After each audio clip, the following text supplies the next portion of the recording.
به نظرم پسر راست میگه. ماشون واقعا آدم بدیه. آره راست میگه پسره. با ماشونو بکشین. همه موافقین که ماشونو بکشین؟ آره چقدر سریع. ممنون. من باید برم بیرون تو حیاط یکم استراحت کنم. اوکی خیلی دایجوکر. بهتره. اوکی دایجوکر. Just speak. باید بریم. همه موافق بودن که چیزه. پس باشه. اوکی دای دختر. باید بریم. دایجوکر آماده جنگ باید بشیم. دایجوکر صبر کن بذار بقیه هم بیان. دارم میام. کجام؟ آها اینجا. پسره اینجا چیکار میکنه؟ مگه یه جا دیگه نرفته بود؟ حمله کنین، دارن بهمون حمله میکنن. حالا ما رو میکشن.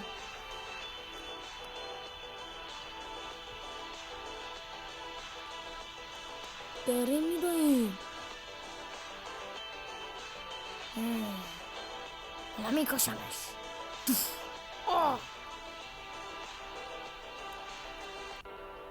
بزنشون.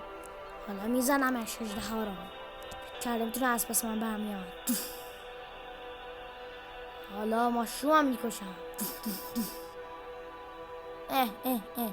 از کنارم رد شد. چقدر خری. حالا آقای آدم سیاه حرم میاریم بیرون.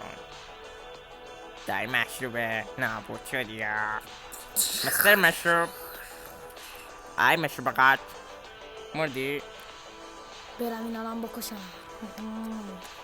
آفرین رونالدو.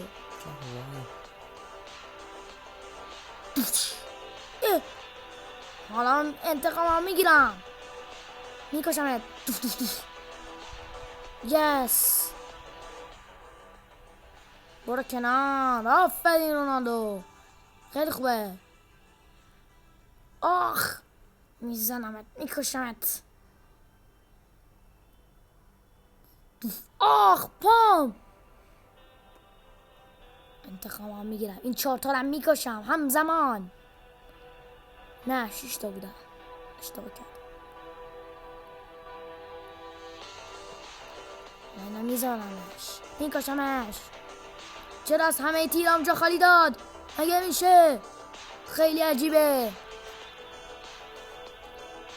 بازم میکشمش. Okay, it's very good. Now I am the پادشاه. 5 روز بعد. Hello, دای دختر and you. I am the پادشاه here. Okay?